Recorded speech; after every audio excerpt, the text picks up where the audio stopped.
We are. I want you to think about a fair tax world, okay? The cost of government is finally visible. 23% of every purchase, you're going to see it on your receipt every time. Now, let's say we're all under the fair tax here and the government says, yeah, you know what, we're going to raise that to 45%. Vote them out. Say again? Vote them out. Well, vote them out. But how about a national boycott on purchasing? Guess under the fair tax, you choose when you pay taxes. You choose when you buy something. And can you imagine we actually have a seat at the table as a community, as a nation, to say, no, let them raise it. I won't spend a dime. We're consumers. Well, you have to eat and live. You have to eat and live, but you don't pay taxes on spending up to the poverty level. So, you know, you're going to get that tax money back. You can manage to pay minimal amount of taxes, and you could save the rest. But I'm saying you actually would have a voice. America would have the voice. If America stopped buying goods and services for one day, Congress would have to change back. So what stops them from raising it to 90% now? Okay, what choice would you have now? What could you possibly do if they decided to do it? Name one thing. Nothing. And under a fair tax, at least we have a voice. There is one problem, as I see it. You know, in the government, when you cut back, the first thing they cut back is this thing that everybody wants. Okay. Okay. So how do you protect something like the military? In other words, if we had the boycott. That's going out of the scope. This bill. No, you said that we boycott.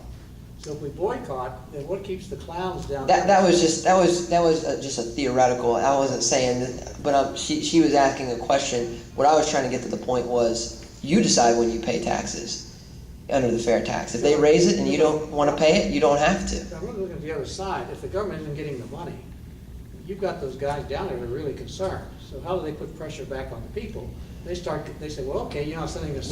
You're getting into politics. I think you guys are kind of going astray a little bit here. You're going to find out that they're going to be collecting 10 times the amount of tax. It'll be more than ever because people have more money in their pocket. And that's the way it's supposed to Right, work. my speech is done. That's it. That's it. That's the point. That's the king to it. You give me 40 grand, I want to spend it. Okay. One more question, and we're going to keep going. Is there a fear of loss of control in Congress and the Senate? Is that the reason over 10 years, or it has not been more enthusiastic? And aren't we? There's several. Going that individual average Americans such as us going to have to really get behind it? Yes, that's what's going to happen. You find that politicians, there are leaders, but there are many followers, and they kind of want to get in front of the parade once the parade's already started. And if we gather together as communities and work on this together, they will get behind it. And I'll get to that at the end. So let me go ahead and continue. We'll take a few more questions a little bit later. The last point of the bill, so we've got the all federal income taxes are replaced with a national retail sales tax on only new goods and services. We've got the prebate that effectively untaxes the poor and reimburses all of us on spending up to the poverty level. And then remember, the IRS is abolished. I'm all for it. There we go. We're good for that. So, of course, individual income tax, Social Security tax, Medicare tax are gone, but also all of these, the corporate business income tax, capital gains tax, the death tax, the gift tax, and the alternative minimum tax, gone under the fair tax. So what department collects the money and the taxes and? There would be a new department established to receive the payments.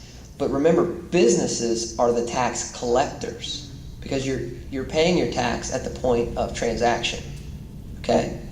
So the businesses, they collect the tax and they're paid to as part of the bill. They are paid to. Part of that 23% is paying businesses for their work. And then they remit that money to the federal government. And that's how it's paid. What happens to all the people who's paying Social Security?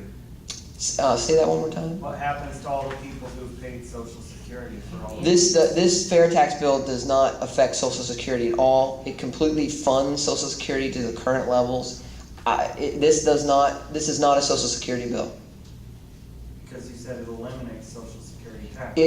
No, it doesn't. It eliminates the income tax, but On Social Security. But Social Security is collected as part of that 23%. Okay. Yeah, yeah. All of those taxes are incorporated into the fair tax, You won't need it, you have more money invested into the future, you have a savings account if you do this. and we will definitely get to that in Yeah. a minute. So this is the. Oh, sure, sir.